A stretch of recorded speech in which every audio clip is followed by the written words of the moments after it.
শীতের দিন সন্ধেবেলা কিছু গরম গরম স্ন্যাক্স খেতে অবশ্যই ইচ্ছে করে।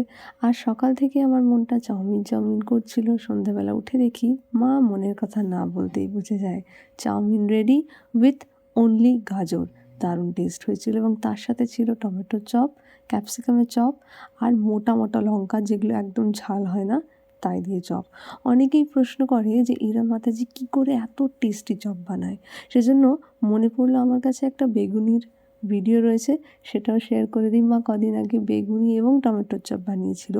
কী করে ইরা মাতাজি এত টেস্টি চপ বানায়, মানে এই যে বেসনের ব্যাটারটা দেখছেন, এর মধ্যে স্পেশাল এত কী দেয়, এর জন্য রিলেটেড ভিডিওতে শিমলা মির্চের চপ, ফুলকপির কিছু চপের ভিডিও দিয়ে দিলাম। আপনারা অবশ্যই দেখবেন এবং দেখুন ইরা মাতাজির চপের রেসিপি কিন্তু স্পেশাল। সেজন্য সবাই বলে ইরা মাতাজি হচ্ছে চপ স্পেশালিস্ট।